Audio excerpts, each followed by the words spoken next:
충북 시군의회 의장협의회 운영비가 어떻게 사용되는지 공개되지 않고 있습니다. 소중한 세금이 눈먼 돈이 되고 있습니다. 재보궐선거를 치르게 한 정당은 공천을 하지 말라는 요구가 이어지고 있습니다. 유흥업소가 몰려있던 청주 밤고개 일대가 본격적으로 예술의 거리로 탈바꿈합니다.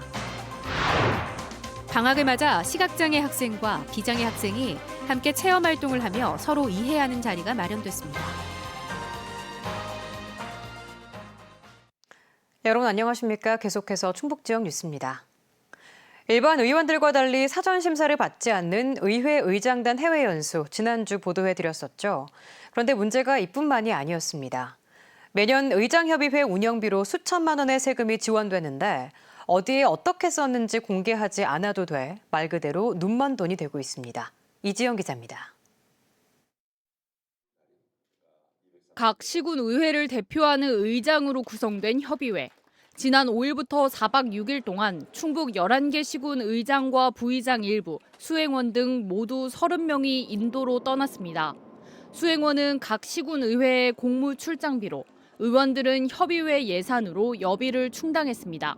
눈여겨볼 것은 이 협의회 예산입니다. 충북 시군의회 의장협의회는 중앙협의회가 매년 전국의 기초자치단체들로부터 걷는 부담금 가운데 일부를 지원받아 운영됩니다. 충북의 경우 해마다 4,400만 원씩 들어오고 있습니다. 문제는 이 협의회 운영 예산이 말 그대로 깜깜이라는 것입니다. 지역 발전을 위한 교류와 협력, 즉 공공의 목표를 위해 활동하라며 세금을 지원하고 있지만 예산을 관리하거나 승인, 감사하는 일 모두 자체적으로 이뤄지고 있습니다. 자율단체로 분류돼 아무런 감독도 받지 않고 집행 내역을 공개할 의무도 없기 때문입니다. 법적인 근거가 명확하지도 않은데 이렇게 관리 감독을 하는 게 또 지방자치 측면에서 굉장히 역행하는 그런 측면이 있을 수 있어서 결국 자발적인 노력에 기댈 수밖에 없는데 매번 논란을 겪고도 바뀌지 않고 있습니다. 하면은 시끄러워지고 귀찮고 힘드니까 안 하는 거죠. 안 하더라도 아무런 문제가 안 생기는 일종의 관행처럼 굳어졌는데 고칠 때가 된 것 같아요. 지난 10일 귀국한 충북의장협의회는 실제 일정과 예산을 확인하기 위한 취재진 연락을 여전히 피하고 있습니다. MBC 뉴스 이지연입니다. 후보 공천을 잘못해서 재보궐선거를 치르게 한 정당은 적어도 자신들이 유발한 재보궐선거만큼은 스스로 빠져달라는 요구가 이어지고 있습니다. 이런 요구를 받고 있는 정당들의 당헌 당규에도 명시가 된 내용인데 지킬 생각이 없는 것 같습니다. 심충만 기자입니다. 지난해 대법원 확정 판결로 짐을 싼 충북도 의원은 모두 3명. 2018년 지방선거 이전부터 선거법 위반으로 이미 언론에 오르내렸거나 형사 재판 중인 인물들을 공천했다. 무더기 낙마 사태로 이어진 것입니다. 하지 않아도 될 선거에 드는 비용은 한 명당 평균 2억 원. 다 유권자들 주머니에서 나옵니다. 당선 가능성만 있으면 의혹이 있는 인사라도 공천할 수 있다라는 사실은 두 거대 정당의 무책임한 태도가 이러한 것들을 이제 발생시키는 요인이었다고. 재보궐선거를 유발한 정당들이 이번 재보궐선거에서 후보를 또 냅니다. 더불어민주당과 자유한국당 모두 그러지 말자는 취지의 조항이 당헌 당규에 명문화돼 있지만 양당 모두 지킬 생각이 없다고 했습니다. 책임 정치라는 측면에서 그 후보를 안 내는 것만이 정말로 진정한 책임성인가라는 고민을 하게 되는 거예요. 현실 정치 판을 들여다볼 때. 그렇기 때문에 책임을 느낀다면 알아서 빠져달라는 제3정당들의 요구가 반복되는 이유입니다. 재보궐 비용을 선거 유발 정당이 물도록 법을 바꾸겠다는 총선 공약이 나올 정도입니다. 조항이 있음에도 불구하고 이를 준수하겠다는 의지를 전혀 보이지 않고 있습니다. 참으로 무책임한 정치의 표본이라고 해도 과언이 아닙니다. 충북도의원 재보궐선거의 예비 후보는 현재까지 모두 8명. 이 가운데 재보궐을 유발한 민주당과 한국당 예비 후보가 5명입니다. MBC 뉴스 심충만입니다. 신용환 전 충북지사 후보가 자유한국당과 새로운 보수당 등 야권 통합을 위해 구성된 혁신통합추진위원회 위원으로 선임돼 총선 행보에 촉각이 쏠리고 있습니다. 신용환 전 후보가 위원으로 이름을 올린 혁신통합추진위원회에는 박형준 전 국회 사무총장, 이양수, 정운천 등 전현직 국회의원 등이 참여하고 있습니다. 신용환 전 후보는 혁신통합추진위원회 활동의 결과가 나오는 이달 말이나 다음 달쯤 입장을 내겠다고 밝혔습니다. 청주시가 내덕동 연초제조창을 문화제조창 C라는 이름의 문화예술공간으로 탈바꿈시켜놓고 고민에 빠졌습니다. 바로 옆 관문도로에 있는 불법 유흥업소 때문인데요. 올해부터 이 유흥업소들을 퇴출시키고 청년 예술가들을 불러들이는 도시정비사업에 시동을 걸었습니다. 신미애 기자의 보도입니다. 청주 관문도로의 하나인 내덕동 밤고개 거리. 길을 따라 일반 음식점을 가장한 유흥업소 30여 곳이 다닥다닥 붙어 있습니다. 업소들이 문을 닫는 낮에는 다니는 사람이 없어 적막하고 밤에는 지나기 민망할 정도의 풍경이 목격되는 곳입니다. 썰렁한 분위기고 좀 도태된 그런 분위기라 그럴까? 그랬었는데 앞으로 이제 정비가 되면 좀 이제 밝고 낮에도 환하고 이제 젊은 사람들 많이 다니는 그런 거리가 되지 않을까. 이 밤고개 유흥업소 거리를 청주시가 뉴딜 사업 지역에 포함시켜 예술거리로 탈바꿈시키는 작업에 착수했습니다. 시가 건물을 매입해 유흥업소를 퇴출시키고 그 자리에 청년 작가들을 불러 모아 인근 문화제조창 C와 연결시키는 그림을 그리고 있습니다. 문화제조창 C를 저희가 어렵게 만들었는데도 밤고개 유흥업소는 옥의 티아도 같은 존재였습니다. 그래서 이번에 그 밤고개 정비를 통해서 이런 옥의 티를 제거하는 그런 효과를 거둘 수 있을 것으로 기대하고 있습니다. 밤고개 유흥가 보상 절차가 비교적 순조롭게 진행되고 있어 올해 안에는 밤고개 예술의 거리가 첫 삽을 뜰 수 있을 것으로 기대됩니다. MBC 뉴스 신미입니다. 아무런 이유 없이 112 상황실에 500통이 넘는 전화를 건 30대 여성이 붙잡혔습니다.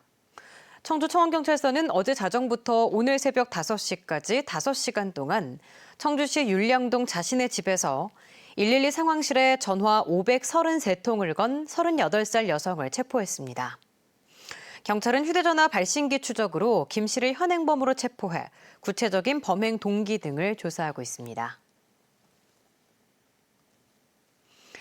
100번 듣는 것보다 한 번 보는 것이 낫다라는 속담이 있죠. 장애를 바라보는 우리의 인식을 개선하는 것도 마찬가지입니다. 방학을 맞아 시각장애 학생과 비장애 학생들이 모여 독서와 공예 등 체험을 함께하면서 서로를 이해하는 자리가 눈길을 끌고 있습니다. 이재욱 기자입니다. 도서관의 한 강의실에서 강사가 학생들에게 동화를 읽어줍니다. 책을 읽은 뒤 마음에 드는 구절을 찾고 어려운 단어 뜻도 찾고 알록달록 스티커도 붙입니다. 그런데 책상에 앉아있는 학생들의 배치가 특별합니다. 2명 중 1명은 시각장애 학생, 다른 1명은 비장애 학생입니다. 각자 점자책과 일반 책을 읽다가도 막히는 부분이 있으면 도움을 건넵니다. 서로 눈과 귀가 되어주면서 편견은 사라지고 서로의 차이를 인정합니다. 시각장애는 처음에 많은 걸 잘 못할 거라고 생각했는데 함께 해보니까 시각장애인도 저의 도움을 받아서 잘하고 장애 학생들에게도 보이지 않는 벽을 허물고 새로운 친구를 사귈 수 있는 좋은 기회입니다. 그릇에 물감 칠했고요. 그 다음에 화분 심었어요. 오늘은요 누나가 저한테 스티커 줬는데요. 충북교육도서관에서 진행하는 시각장애 학생과 하나 되는 문화체험은 장애 학생과 비장애 학생이 각각 10명씩 짝을 지어 닷새 동안 진행됩니다. 올해는 비장애 학생 신청자가 몰리면서 대기 번호를 받은 학생까지 생겼습니다. 학생들이 5일간 함께하는 과정을 통해서 서로를 이해하고 배려하는 방법을 배우고 그 시간을 통해 장애 인식 개선을 유도하기 위해 기획되었습니다. 유리공예와 냅킨아트, 요리체험 등 다양한 체험 활동도 진행되는 프로그램은 매년 여름, 겨울방학마다 진행되고 있습니다. MBC 뉴스 이재욱입니다.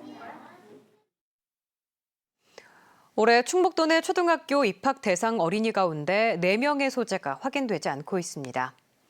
충청북도 교육청은 지난 3일까지 이루어진 초등학교 예비 소집에 응하지 않은 6명 가운데 2명은 추가 확인을 거쳐 호주와 일본에 있는 것으로 파악됐지만 4명은 아직까지 미확인 상태라고 밝혔습니다. 4명 가운데 1명은 아버지와 중국으로 출국한 기록은 있지만 연락이 닿지 않고 있고 나머지 3명은 소재조차 확인되지 않아 경찰 조사가 이루어지고 있습니다. 충청북도 교육청이 미래인재 육성 모델 추진을 위해 올해 8개 영역에 모두 285억 원을 투입합니다. 일반고 영역에는 195억 원을 투입해 학교 교육과정 지원센터와 공동교육과정 운영 등을 추진하며 외국어고 영역은 베트남어과 신설, 1학생 3외국어 인증제 등에 19억 원이 투입됩니다. 김병우 도교육감은 오는 17일 충북 진로교육원에서 열리는 고교 미래교육 한마당에 참석해 미래인재 육성 모델에 대해 직접 설명할 예정입니다. 충북대가 9년 연속으로 학부생 등록금을 동결했습니다. 충북대는 등록금 심의위원회를 열어 학생과 학부모의 경제적인 부담을 줄이기 위해 올해도 학부생 등록금을 올리지 않기로 결정했다고 밝혔습니다.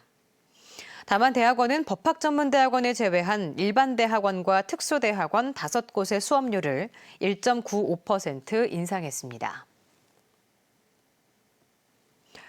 일본 정부의 수출 규제를 피해 국내 진입을 시도하는 일본 기업들을 잡기 위해 충청북도가 외국인 투자 지역을 확대합니다. 충청북도는 음성 성본산업단지 33만 제곱미터와 괴산 첨단산업단지 2에서 3제곱미터 등 2곳을 외국인 투자 지역으로 추가 지정하도록 정부에 건의하기로 했습니다. 외국인 투자 지역으로 지정되면 외국 기업에 대해 부지 임대나 이전 비용 지원 등의 혜택을 줄 수 있습니다. 기존 충북도 내 외국인 투자 지역은 청주 오창과 진천, 충주 등 3곳입니다. 괴산군 칠성면 일원에 조성 중인 유기식품 산업단지 공사를 두고 인근 주민들이 반발하고 있습니다. 괴산 율지리 주민들은 소음과 먼지에 시달리고 진동으로 주택이 파손되는 등 피해를 보고 있다며 대책 마련을 촉구했습니다. 이에 대해 시공업체는 마을 인근에 보호시설물을 설치하고 소음을 줄일 방안을 찾겠다며 주택 피해도 협의 후에 수리하겠다고 밝혔습니다. 미세먼지 해결 충북시민대책위가 환경부 앞에서 SK하이닉스가 청주 도심에 추진 중인 LNG 발전소 건설에 대한 환경 영향 평가를 부동의할 것을 요구했습니다. 시민대책위는 질소산화물이 연간 205톤에 달해 용인할 수준을 넘는다며 안정적 전기 공급 명분에 대해서도 삼성은 반도체 공장을 건설하면서 한전과 전기 공급 계약을 했다고 설득력이 없다고 주장했습니다. 시민대책위는 의견서와 주민 서명을 환경부에 전달하고 환경부 앞에서 1인 시위를 이어나갈 예정입니다. 최근 폐교부지 임대 문제를 놓고 갈등이 진행 중인 영동 전태일 노동대학을 지지하는 기자회견이 열렸습니다. 충북지역 뉴스였습니다. 고맙습니다.